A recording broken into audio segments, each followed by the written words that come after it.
Hello, good evening. This is Andrew Grantham, and this is now session 4 in my social technology and emerging media class. This week's prompt asked me to do something kind of interesting, to take a look at different followers that I've had on my social media accounts, to see if there's someone who makes inauthentic contributions, and how those contributions to different posts or whatever harm discussions.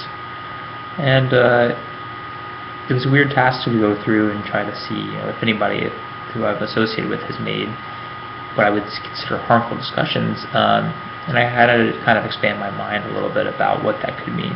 And it led me to see a follower who sometimes, and will remain nameless, but doesn't actually contribute in discussions sometimes. Will be discussion may target them, may have things directed towards them, but not actually respond in any meaningful way at all. There's a silence associated, a non-response perhaps.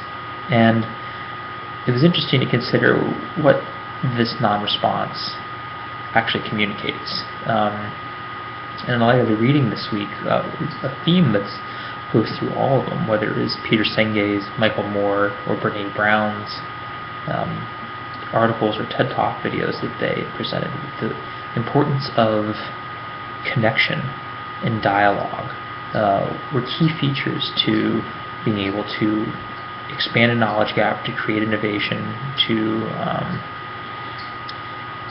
be able to communicate with distance learning and kind of bridge a gap of transactional distance, and also to be able to authentically connect with others through vulnerability.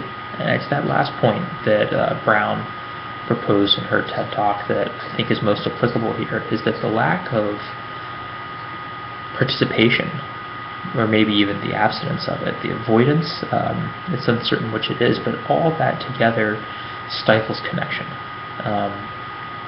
And Brown described that connection is the result of authenticity in oneself. So it's the essence of everything is connection. And I think that's kind of the biggest takeaway I would propose, is that when you do something like that, when you abstain from a dialogue that someone's tried to engage you in, that can stifle a connection and even your own authenticity. Now, that's not to say that being silent all the time is bad. There are many times when especially in the Bible, in Proverbs, where they say that to be silent is to be someone who is wise and understanding. Or in James, you should be slow to speak, slow to anger, and quick to listen. But in this situation, though, when you're directly engaged by someone who's part of your community and you refrain from engaging them back,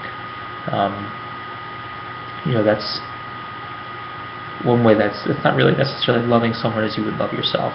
And perhaps it is. Maybe that person doesn't care if they ask a question and someone responds back. But it's not just considering how you would love yourself. It's also considering what someone else needs in order to engage. And maybe that's a harder thing for all of us to do. I know I struggle with that sometimes. It's easy for me to consider how I would love myself, but if someone else doesn't love themselves in the same way, are they going to see my actions of loving myself as love to them? So anyway, that was my takeaway from the discussions this week. I thought it was interesting to be able to think about this, and hopefully this meets the spirit of the assignment. And even though I did not find someone who was directly belligerent in their comments, but the absence of participation can also harm a discussion. Thank you. Hope you have a great week.